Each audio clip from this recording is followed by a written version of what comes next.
ಚಿಂದಿ ಉಡಾಯಿಸೋ ಖಾರ ಬಣ್ಣ ರುಚಿಯನ್ನು ನೀಡುತ್ತದೆ. ಮೆಣಸಿನ ಪುಡಿ ಚಿಂದಿ ಉಡಾಯಿಸೋ ಖಾರ ಬಣ್ಣ ರುಚಿ. ಬಹುದೊಡ್ಡ ದಿನ. ಕಳೆದ 14 ತಿಂಗಳಿನಿಂದ ಜೈಲಿನಲ್ಲಿ ಇರುವಂತಹ ಪ್ರಜ್ವಲ್ ರೇವಣ್ಣಗೆ ಇವತ್ತು ನಿರ್ಣಾಯಕ ದಿನ. ಅತ್ಯಾಚಾರ ಪ್ರಕರಣಕ್ಕೆ ಸಂಬಂಧಪಟ್ಟಂತೆ ಇವತ್ತು ಜನಪ್ರತಿನಿಧಿಗಳ ಕೋರ್ಟ್ನಿಂದ ತೀರ್ಪು ಪ್ರಕಟವಾಗುತ್ತೆ. ಇವತ್ತು ಜನಪ್ರತಿನಿಧಿಗಳ ನ್ಯಾಯಮೂರ್ತಿಗಳು ಈ ಪ್ರಕರಣದ ತೀರ್ಪು ಪ್ರಕಟ ಮಾಡಲಿದ್ದಾರೆ.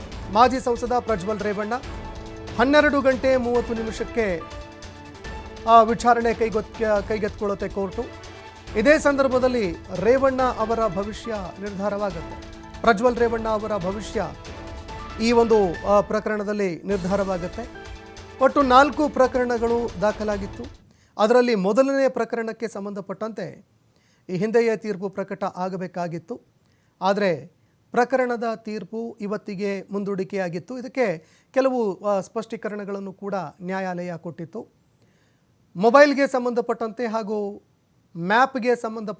ಮೊಬೈಲ್ ಮ್ಯಾಪ್ಗೆ ಸಂಬಂಧಪಟ್ಟಂತೆ ಕೆಲವು ಸ್ಪಷ್ಟೀಕರಣಗಳನ್ನು ಕೇಳಿತ್ತು ನ್ಯಾಯಾಲಯ. ಇದಕ್ಕೆ ಸಂಬಂಧಪಟ್ಟಂತೆ ನಮಗೆ ಆರ್ಗ್ಯುಮೆಂಟ್ ಬೇಕಾಗಿಲ್ಲ, ಕೇವಲ ನಾವೇನು ಸ್ಪಷ್ಟೀಕರಣ ಕೇಳಿದ್ದೀವಿ ಅಷ್ಟು ಸ್ಪಷ್ಟೀಕರಣ ಕೊಡಿ ಸಾಕು ಅಂತ ನ್ಯಾಯಮೂರ್ತಿಗಳಾಗಿರುವಂತಹ ಗಜಾನನ್ ಭಟ್ ಅವರು ಹೇಳಿದರು. ಹೀಗಾಗಿ ನ್ಯಾಯಮೂರ್ತಿಗಳ ಈ ಒಂದು ಸ್ಪಷ್ಟೀಕರಣ ಏನು ಕೇಳಿದ್ರು ಅದಕ್ಕೆ ಸ್ಪಷ್ಟೀಕರಣ ಕೊಟ್ಟಾದ ಬಳಿಕ ಇವತ್ತು ತೀರ್ಪು ಪ್ರಕಟ ಆಗತ್ತೆ ಅನ್ನೋ ಮಾಹಿತಿಗಳು ಲಭ್ಯವಾಗ್ತಾ ಇದೆ.